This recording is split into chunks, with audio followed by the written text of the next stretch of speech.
Welcome back to the second segment of our discussion. We're still talking the atmosphere, but there are quite a lot of questions.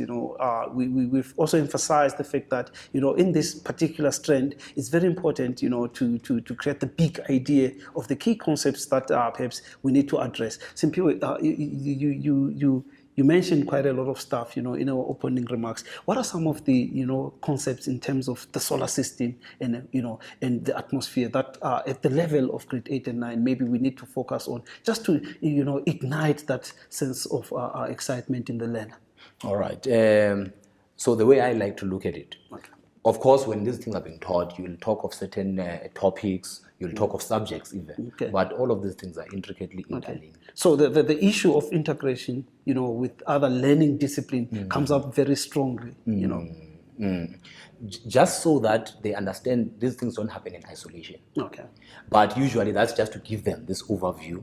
And then when I engage people, I like to start literally from where we are. Okay. We are on the ground. Right? Literally, that's what it is. On the surface of planet Earth. Yes. And what we are standing on is the crust. Okay. And just below the crust, you've got the upper mantle.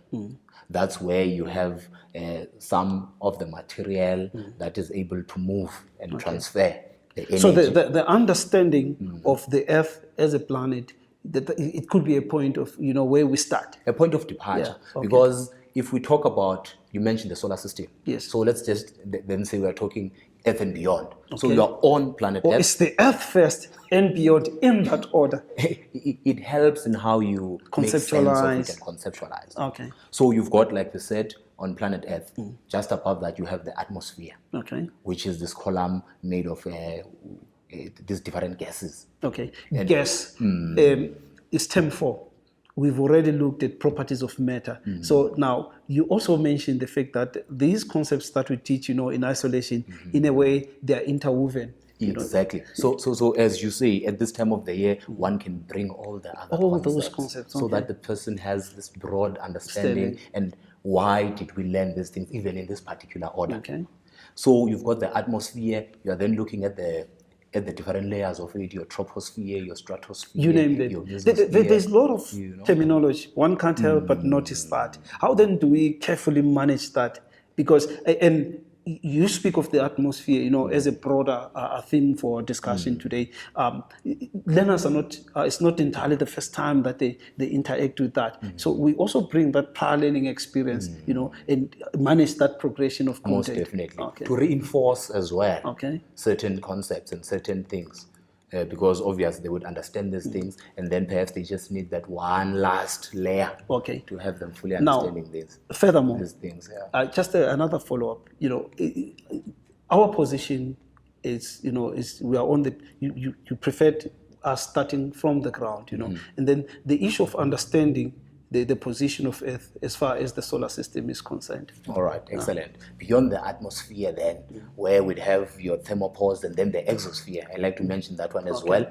That would then be outer space. Okay. So we are planning outer space is because in everyday life, when we talk of space, it's this three-dimension, setup around us. The concept of space, I think quite a lot of misconceptions exist. What's this outer space? Basically, it is the area that is beyond this planet that we are on. Okay. For example, where we have all these life-supporting systems. Okay. So we talk of it as being beyond the exosphere because at least on this side of the atmosphere, life is still supported. Okay. You have these gases from which you get the oxygen as well, etc. Once you get to there, it's a wilderness of sorts. And can you think of it that way?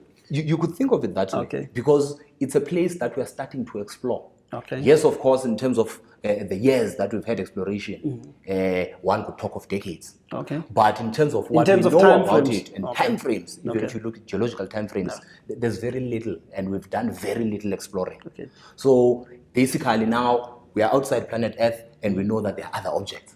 Okay. Now, earlier on I did allude to the vastness of our universe. How then do we assist a 13, 12, 14-year-old, to try and conceptualize that? With these things, I think the most important thing is also having things that involve them. Okay. Because unfortunately, some of these things just get taught in the class. Okay. But if, for example, you are able to have these people seeing some of these things, whether through binoculars, for example, whether through telescopes. Those are resources that is, you can think of it that way. Something as simple as being in the rural areas or any other quiet place, and you look up in the night sky, you see those dots of light. Okay. Surely one has asked themselves, what are they? And the moon itself, etc., etc. All right. The other area that I want us to quickly focus on is the misconceptions. What are some of the misconceptions? There's a vast array of them. As we spoke about the issue of the language being appropriate for that level of grade 8 and 9. Some of the things that teachers battle with is managing the content. Let's take, for example, the simple example of the issue of rotation and vectors orbiting, spinning. Kindly unpack that to us, enlighten us, please. All right. When it comes to misconceptions, there are various kinds of misconceptions. But a very common one is vernacular misconception, where you are using language in science. And also, before maybe you delve deeper, bear in mind that the language of instruction at schools, predominantly, which is either English or Afrikaans. Now we are saying that probably the vast majority of our learners, take in the township setup, their third language speakers English. It's an issue. Fully understood. So you have vernacular misconceptions where words that exist in the language of instruction might mean something different in the scientific context. Okay.